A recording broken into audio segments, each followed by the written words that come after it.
Kota baru gunungnya Bamega, Bamega ombak menampur di Salakarang, ombak menampur di Salakarang, ombak menampur di Salakarang. Assalamualaikum warahmatullahi wabarakatuh.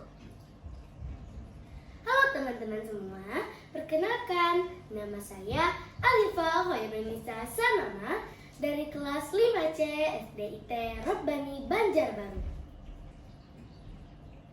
Pernahkah kalian membayangkan betapa besarnya kasih sayang dan perjuangan orang tua demi kebahagiaan kita? Hari ini saya akan menceritakan sebuah kisah yang sangat menyentuh dari legenda asal mula Kota Baru yang ditulis oleh Musdalifah dalam buku cerita rakyat dari Kalimantan Selatan yang diterbitkan oleh Badan Pengembangan dan Pembinaan Bahasa Kementerian Pendidikan dan Kebudayaan. Di sebuah desa pesisir yang damai, hiduplah seorang nelayan yang bernama Laode bersama istri dan putri sematawayangnya yang bernama Cening. Cening adalah anak yang baik hati, penyayang, dan mencintai alam. Sikap itu membuat Laode bangga sekaligus terharu karena nilai kasih sayang yang diajarkannya telah tumbuh di dalam diri putrinya. Namun, di balik kebahagiaan keluarga kecil itu, Laode menyimpan kegelisahan.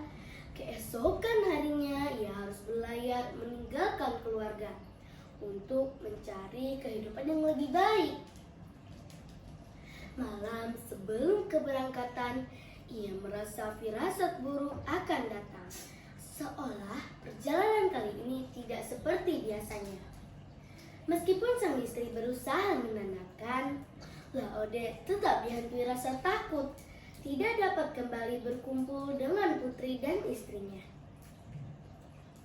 Kegelisahan Laode muncul karena ia teringat sejarah negerinya. Dahulu, negeri mereka sangat subur, makmur, dan damai karena dipimpin oleh seorang raja yang adil dan bijaksana. Namun semuanya hilang setelah sang raja yang bijaksana telah wafat. Putra mahkota menggantikannya sebagai raja. Namun tidak lama kemudian sebuah kapal asing datang membawa rombongan yang ingin menjalin hubungan dagang. Para menteri kerajaan kebanyakan menolak karena khawatir kedatangan orang luar akan membawa petaka sebagaimana pesan leluhur. Akan tetapi Raja Muda lebih memilih untuk menerima hubungan tersebut dengan harapan dapat memperoleh pengetahuan dan keuntungan baru bagi kerajaan. Namun lambat laun mereka mulai memonopoli perdagangan, menurunkan harga, bahkan merampas hasil bumi secara paksa. Rakyat dipaksa bekerja demi kepentingan penjajah. Hutan ditebang habis tanpa memikirkan kelestarian alam, sehingga banjir dan longsor mulai terjadi. Rakyat jatuh miskin, kelaparan, dan kehilangan kebebasan. Raja pun tidak lagi memperhatikan penderitaan rakyatnya karena telah dikuasai penjajah. Melihat kondisi yang tidak lagi baik, Laode memutuskan merantau ke negeri seberang dengan harapan dapat menemukan tempat yang lebih baik dan kelak membawa keluarganya menyusul. Dengan hati yang berat, ia berpamitan dengan istri dan putrinya. Air mata mengiringi keberangkatan mereka. Namun, di tengah perjalanan, badai besar menghancurkan kapal yang mereka tumpangi. Ya Tuhan, selamatkanlah hamba dari badai besar ini. Laode terombang ambing di lautan, hingga akhirnya ia terdampar seorang diri di sebuah pulau yang asing. Terima kasih ya Tuhan, Engkau telah menyelamatkan hidupku. Akan tetapi, ada di mana aku berada? Di pulau tersebut, Laode bertemu dengan para raksasa yang marah. Hei engkau manusia, pergilah engkau dari pulau ini. Engkau hanya akan merusak. Jika engkau tidak ingin pergi, aku akan menghukummu. Laode hampir dihukum.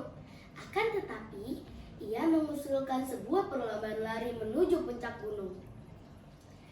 Jika engkau menang, saya bersedia menerima hukuman. Sebaliknya, jika saya menang, engkau harus meninggalkan pulau ini. Dengan berbekal semangat, Laode berlari tanpa menyerah, hingga akhirnya ia sampai terlebih dahulu di puncak gunung. Raja raksasa mengakui kekalahannya dan meninggalkan pulau itu bersama beberapa pengikutnya. Akan tetapi, sebelum pergi, raja itu memberikan sebuah pesan penting bagi Laode. Aku memperbolehkan manusia memanfaatkan hasil bumi ini. Akan tetapi, tidak boleh serakah. Jika manusia melanggar peraturan tersebut, maka petaka akan mendatangi generasi yang akan datang. Laode berjanji akan menjaga pesan itu seumur hidupnya. Sejak saat itu, Laode hidup sendiri di pulau tersebut. Ia membangun rumah, mengelola kebun, dan memanfaatkan hasil laut secara bijaksana. Dan selama lebih dari 30 bulan membangun sebuah kapal yang ia beri nama Kapal Harapan, sebagai simbol harapannya untuk kembali kepada keluarga tercinta. Setelah kapal jadi, Laode berlayar menuju pulang. Ketika ia sampai di kampung halamannya, ternyata kampung tanah kelahirannya tidak lagi memberikan harapan. Penjajah menguasai negeri tersebut.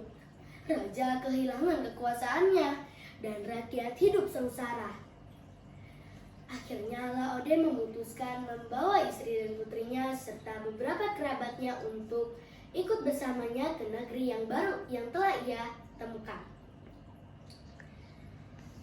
Di sana, mereka bergotong royong membangun pemukiman, memanfaatkan hasil bumi secara bijaksana, serta mereka hidup damai dan tentram di sana. Nah, di sana mereka berikan nama Pulau Laut. Tempat tinggal mereka diberi nama Kota Baru. Hingga saat ini rakyat meyakini adanya Gunung Jambangan sebagai kerajaan raja raksasa yang telah memberikan pesan penting bagi Laode. Nah teman-teman, kisah ini mengajarkan kita kebahagiaan dapat diraih melalui kerja keras, keberanian dan kasih sayang kepada keluarga. Serta manusia tidak boleh hidup serakah dalam memanfaatkan kekayaan bumi, karena keserakahan akan membawa penderitaan bagi generasi yang akan datang. Terima kasih. Wassalamualaikum warahmatullahi wabarakatuh.